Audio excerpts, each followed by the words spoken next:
Je vais enfin donner mon avis sur ce magnifique épisode. C'était vraiment un fan art de fou.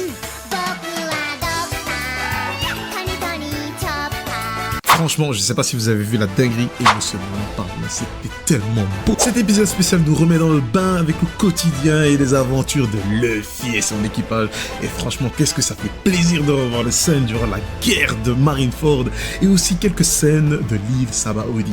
Ah franchement, cet épisode avait tout pour nous remettre dans la nostalgie. Ce qui rend vraiment excellent et unique le fanart, c'est que vraiment, au lieu de voir les aventures de Luffy et son équipage comme d'habitude, là on voit en fait un scénario plutôt ordinaire, dans le sens où en fait on est dans la peau des citoyens. Et c'est cool parce que les citoyens qui sont en train de vivre les aventures de Luffy, c'est un peu comme nous, les lecteurs, qui regardons en fait tous ces épisodes. Et franchement, c'est incroyable parce qu'on se met dans la peau de tous ces personnages dès le début de l'épisode. Et c'est pour ça, franchement, ce fanart en termes d'émotion est vraiment incroyable. Rien à dire. Genre, jusqu'à maintenant, j'aurais jamais cru que ça aurait été autant un chef-d'œuvre. Jusqu'apparemment, c'est le meilleur épisode fanart devant carrément l'attaque des titans. Non, mais franchement, One Piece, c'est une dinguerie. Pour tous les gens qui détestent One Piece, franchement, ils savent pas c'est quoi l'aventure. Reprenons. Et puis clairement aussi l'animation, les graphiques, ça a tellement été bien travaillé, mais franchement, en fait je suis tellement excité de parler de cet épisode parce que pour moi en fait c'était un épisode mais parfait, genre c'est vraiment une manière parfaite de nous mettre en pause. Et maintenant on va attaquer directement le scénario. Le symbole de cet épisode c'est qu'il est en train de honorer donc la réunification de notre équipage préféré des Mugiwara. On vit un petit peu donc dans le quotidien comment les citoyens le vivent, parce qu'il faut savoir donc au début de l'épisode ça commence avec une petite jeune fille rousse qui ressemble à Nami en plus. Coïncidence. Elle veut lui envoyer une lettre. Et en fait, ce qui est beau dans cet épisode, il se passe beaucoup de scénarios, mais là, restez actifs. Comme par exemple la femme qui n'attendait que le concert de Brook. Soul King, je sais pas. Comment il s'appelle? Non, c'est pas Soul King ça. Et donc en fait, ce qui est beau, c'est que les citoyens en fait s'intéressent beaucoup à l'équipage de Luffy, donc les Mugiwara, et pas que la misère de voir la guerre durant Marineford, et on se met aussi dans la peau des marins. Pourtant, les marins sont pas nos personnages préférés. Mais il y a deux personnages que j'ai vraiment kiffé durant l'épisode. Les deux frères qui s'étaient engagés dans la guerre jusqu'au sommet. Il se passe un moment, une situation où en fait on voit clairement un frère qui essayait de vouloir sauver son autre frère.